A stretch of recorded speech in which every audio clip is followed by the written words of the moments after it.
Thank you, Fiona. So yeah, I'm a human becoming, not just a human being. So I'd like to start by talking about evolution. And not the kind of evolution that Darwin told us about, the evolution of species over thousands of years. The evolution that we see right before our eyes every day.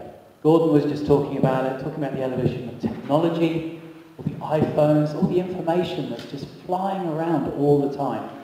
And it's increasing exponentially. I read recently in the Telegraph that since 1986, we now take in 5 times as much information daily as we used to then. 5 times as much information having to be processed. And also in the last 30 years, we've produced the same amount of information that we did in 5,000 years previous to that. And again, this is growing exponentially. So how do we process all of this information?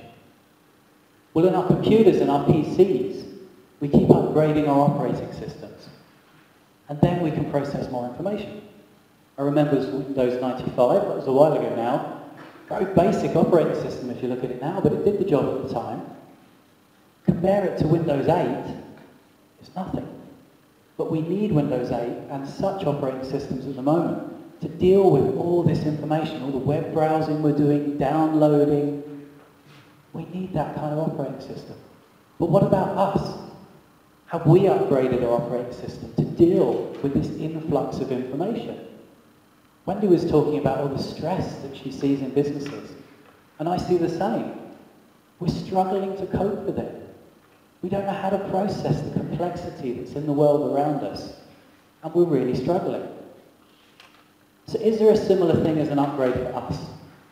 Can I upgrade from Chris 7 to Chris 8? Could I go to the doctor and ask him for an upgrade? I wish. And I've been looking on eBay, I can't see any for sale there either. So can we actually upgrade our thinking? A lot of us have been talking about that here tonight. Can we actually think in a new way?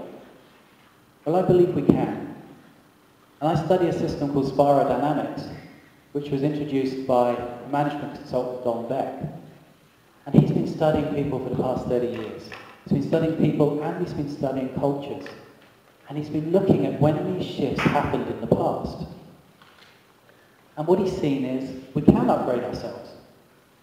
And these upgrades in the way we think and the way we act are based on our values. And it makes sense really. If we change our values, then we're spending our time and our energy doing different things. So his system spirodynamics really looks at these changes that's happened in the past. And if we look back to the 60s, we can see there was a huge shift in the values of our culture then. A few individuals started standing up and talking about freedom, equality, rights. These were all very new words back in the 60s. For us now, we take them completely for granted because our whole culture is very accepting of these words and based on these new values. But back then, this was a major shift. And it was created in the culture by a few people changing the way they thought and changing the way they valued life. Look back further, we can see the Industrial Revolution and the birth of Western reason, the birth of the Western Enlightenment. It was again another great shift in our culture. People started valuing different things. And we could keep looking back and we would see these times where as a race we've actually upgraded our level of thinking. So why should we stop now? This isn't the end of it. We haven't been evolving for 13.7 billion years just for us to watch X Factor on a Saturday night. There is more. There's got to be more. So how does development actually work? If we do keep on evolving and we do keep on developing our thinking, how does that actually work? Well, it works in a very similar way to the operating system analogy that I'm using. If the developers of Windows want to create Windows 9, Windows 10, they're going to first start by taking a really honest look at the operating system they've got at the moment. What are the flaws? What are the things it can't do? What are its weaknesses? They're also going to look at what the culture, what society, what the outside environment is demanding of it. Again, this influx in information is demanding an operating system that's even more robust. So they're the things that we have to do as well. We have to take an honest look at ourselves. Where are we letting ourselves down? Where are we not standing in our integrity?